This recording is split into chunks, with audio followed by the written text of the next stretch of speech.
So it's really exciting to be with you here, Elena, because I know you are an extremely ambitious woman. You very much have an alpha personality. I think a lot of women probably struggle with having that, and even if they do have it, they struggle with how to deal with it and how to manage it. So I think the first thing I'd love to hear from you is like, being in a household with Grant, how do you manage having two alpha personalities in the same household? Well, sometimes it can be really tough because we're both very strong and strong-minded, but not only that, we're both very competitive.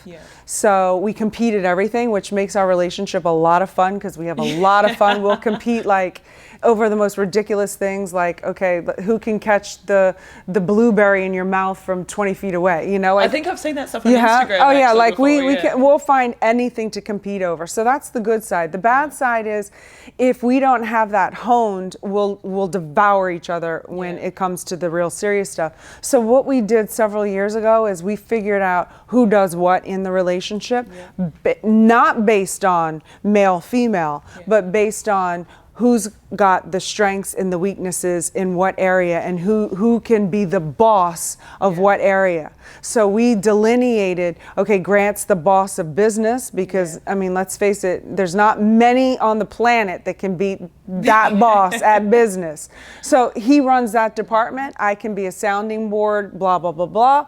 But at the end of the day, he makes the executive decision and I will support it no matter what, even if I don't disagree. And then, for instance, I run the family, all of the behind the scenes operations, etc. So, which is like a full-time job in itself. It is, and I think it goes undervalued and underappreciated very often. There's no like resentment there on that, certainly. But it is a very big, important job. It's an extremely important job because I run that division, and when I do that job really well, it creates a distraction-free environment to him, for him, so that he can go out and create on the business. And so when we're each operating like that, we're not stepping on each other's toes. We each get to be the boss of something. So I'm not trying to be the boss of his world. He sometimes tries to be the boss of my world, but most of the time he listens. And it works out that way, so we work it really well together. And have you always been quite confident, quite ambitious, like from, say, a young age? Have you always had that sort of personality, or do you feel like you've developed that over time, or has Grant within your relationship helped to bring that out within you? Well, ever since I was a young kid, I've competed at different things, at sports. I've always been competitive. I've always had a drive. Certainly I went through a phase in life where I was not confident, insecure, and really did a lot of mental beating up of myself for many years. Sometimes I still do that, but I kind of try to correct that because it really serves no purpose. But the way that I develop the confidence in how I am today is by doing what I say I'm going to do. And every time I keep that commitment to myself over and over and over, it exercises this discipline muscle. It exercises like a confidence in knowing that if I say I'm going to do something, it gets done. So if you don't have that confidence, let's say you say, oh, I'm going to be a millionaire, but it doesn't happen. And then you're like, oh gosh, you know, nothing ever happens for me. But when you do what you say you're going to do consistently over a period of time, when you finally say, I'm going to be a millionaire, okay, you believe it because you do what you say. It doesn't become this out of reach concept. That's why I can think so big on such a big scale now, because I've worked up this confidence on how to believe in myself. And then certainly along the way I've had many people inspire me, and Grant, I'm his biggest fan, and certainly I've learned everything I know about business from him. And so have you always been interested in the business side? I've always been interested in the real estate side. I haven't always been interested on the sales side. I don't love that department. I would rather just give everything away for free, which is why no one lets me touch that department. That wouldn't be good for business. It would not be good for business. I'd be like, it's free, everybody. But I'm interested because, you know, I know it gets us to fulfill our goals and purposes and targets. So I'm very interested in all of that. So I think in you saying that, there's a sense of like, I suppose, for a greater purpose, you probably develop a certain level of passion about real estate and whatnot, even though you don't love doing it, but you develop a certain passion around that and what Grant does and then what you do as a family. So with that, I think a lot of people talk about, you need to find something that you're passionate about and whatnot, and they focus on the specifics and they get so specific that most people actually don't even take action because they're like, well, I can't find a job I'm passionate about, or I can't find a business I'm passionate about. So what are your thoughts on that in terms of like, I suppose, finding a goal or something you want to work towards and then finding different business vehicles or career vehicles to use to get there? Like, what are your thoughts on that? Do you think that if you, for example, being in a relationship with Grant, he obviously loves the real estate side of things, and then together you use that to build, success for your family. So in the process of having a goal beyond the real estate itself, for example, to better your family, do you feel like you can develop passion around something? I do feel like you can develop passion around something. And, I was willing to trade in my acting career. That's what I thought. That was the only thing I thought I was going to do my entire life. So, I was willing to trade that in order to trade up for this thing called an empire for Grant. So I had to become so passionate about us and where we were going as a couple and what did I want to do? What is the platform that I wanted to exchange with the world? Whereas before it was, I wanted to entertain people through movies and television. And then I had to go, know what? I want to be a voice for all the little me's, like me's around the planet that were made to believe they were small when they're really giants in these little tiny things called bodies. And who is that when you really break free of all the middle class concepts and ideas that we've been put under? And that excites me. That became a new passion. It became even bigger, so much bigger than the acting thing. So, my purpose is to help people and to be an example and I'm not perfect, Jesus, but I strive to be like a role model. I strive to be that person that somebody else can look to and say, if she can do it, I can do it.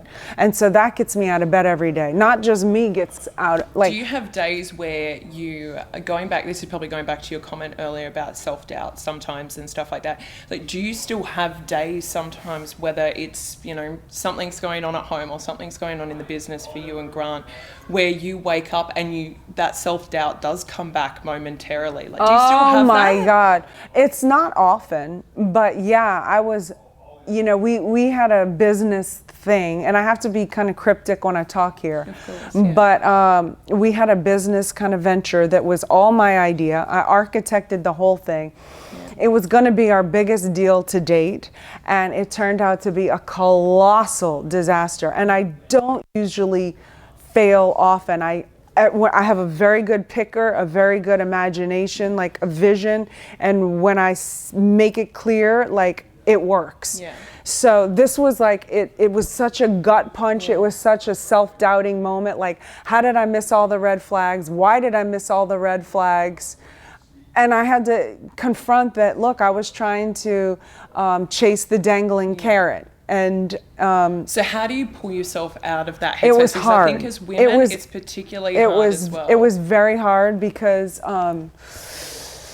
it was really difficult. I wanted to, I'll be completely honest. Like, I just wanted to say, screw it. I wanted to close the curtains from everybody and say, you know what, F everybody. Why do they need to see inside my life? I try to give, and like, I didn't want to be punched in the face. I literally wanted to just go to a nightclub and just dance and drink and be completely irresponsible. And I wanted to do that for like 2 weeks, a month. But then I came around and I was like, okay, how do I out-create this? And then after I ran out every scenario of how I could, punch the person, kill the person, cover up the bodies. I mean, I'm a freaking savage. Like, in my mind, I'm on a mission, and I'm just going to do this, and I've got my eyes set on something, my mind set on something, and I'm going to push everyone out of the way to get there. Well, then after I went through all the negative things of what I could do, killing the person person wise, I said, you know what? The best bet is to outcreate it and to flourish and prosper and to focus back. And if I quit on the people that I work for, they win. The enemy wins. And so that's when I turned it around and said, no, I'm going bigger. I'm going more. I'm opening the doors even more. I'm just going to go more. And the more that I did that, the more I got over that loss. Yeah. And then the more it became, I don't want to injure these people. Yeah. I don't want to hurt them anymore. I'm flourishing and prospering, and that feels so good. And I need to let go. Yeah, and you know what? The people that I was mad at were there. You know, I was very resentful because of not only everything that happened in the situation, but they happened to be multi-billionaire people, and I felt like they bullied people and blah blah blah. Now I feel like I understand. You know, I understand certain things now than I did a few years ago. Whereas, you know what, they probably just been hit like I've been hit and withdrawn, and they don't want to do a favor. They don't want to help. They feel closed off. They feel like they have to protect. So I understand them a little bit more now. And it doesn't make it right, but I understand it. You have context and perspective. Yeah, which I didn't have back then. Now I know I'm not at a multi-billion dollars yet, but you know, we are running a $1.2 billion assets under management right now, and there's just different challenges at this level than at another level. And when it comes to experiencing that sort of challenge, so obviously with a business venture, something sort of just doesn't go to plan, and then it becomes really internal, and you start feeling the doubt, you start feeling the anger, the frustration. You know, I think people talk a lot about, you know, having the right support networks around you and having people to talk to and lean on and stuff like that. No, I couldn't to deal do with that. those challenges. I was going to ask you because I know myself personally, I prefer to deal with it internally. Me too. I can't go and I can't lean talk. on other people. I can't talk. Yeah. I can't say things to other people. I can't. Like, it's confidential. I figure everything out myself. I'm, you know, my own best friend, my own counsel. Yeah. I figure it out. I'll always do. And then the biggest solution I can say is when you're internalizing that and you're feeling all that anger and hatred and you feel like you're a victim, you have to turn it around. You have to turn it around, and it's your responsibility. It was my responsibility. The red flags were there. I ignored them. What did I do? I set up systems in place now. I know how to see red flags now, and when I see them, I go, I'm not going to make allowances for it anymore. You know, once you understand what you did, you can prevent it from happening again.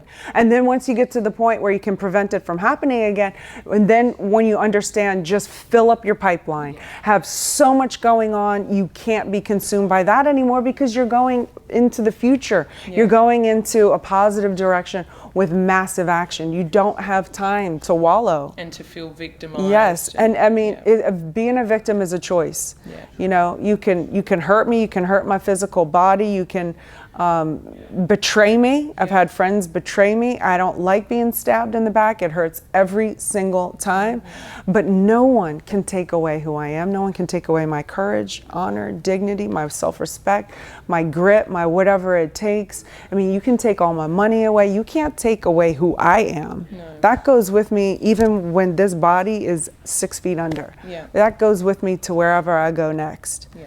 You know? And I think people can learn a lot from that mentality, and that a lot of it is internal, because I think that's probably one of the biggest challenges for anyone trying to build a big business or a brand, a personal brand, which is a very topical thing at the moment. Mm-hmm. And to wrap this up, that was sort of the last question I wanted to ask you. So obviously you know, have your career that was in acting, and now you've sort of transitioned out of that space. So when it comes to brand, for your personal brand throughout your career, whether you're in real estate or, you know, working alongside Grant, or you're in acting, how important do you believe your brand is for you, your feeling of self-worth, your career? Like, what value would you put on building your own personal brand? I'm building my own brand now. I have my book that came out, Build an Empire, How to Have It All. I mean, I'm, you know, you've got to get known. You've got to build a brand. You've got to, you know, who are you? I've written out on a piece of paper, like I drew a stick figure of myself. I'm a horrible artist. But, you know, like a 5-year-old draws a stick figure,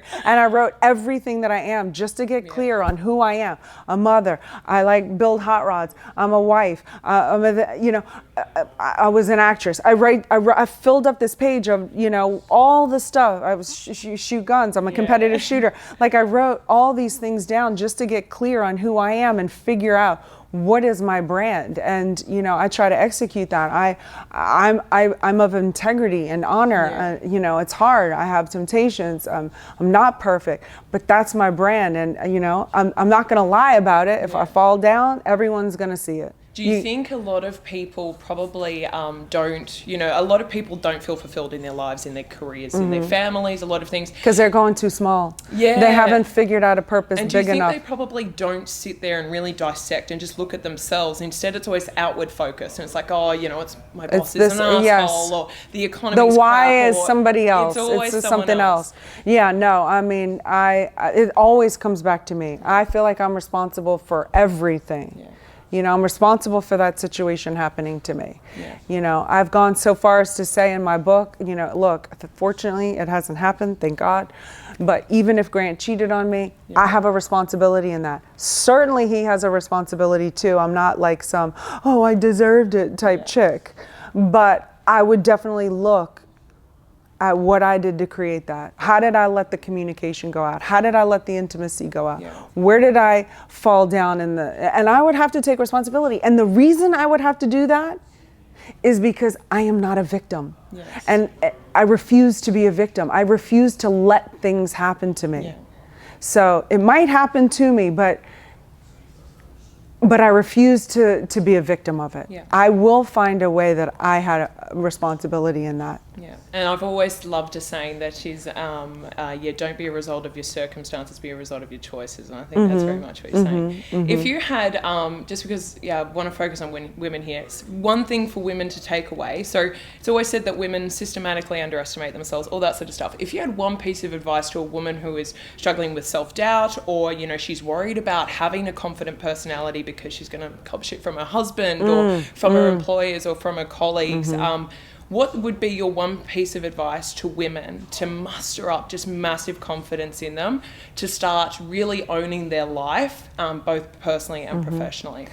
Several things. Confidence starts with doing what you say. It doesn't have. Don't start by making big claims. I'm going to be a millionaire. Yeah. Start by doing little things. If you say you're not going to have a dessert after this meal, don't have the dessert. Yeah.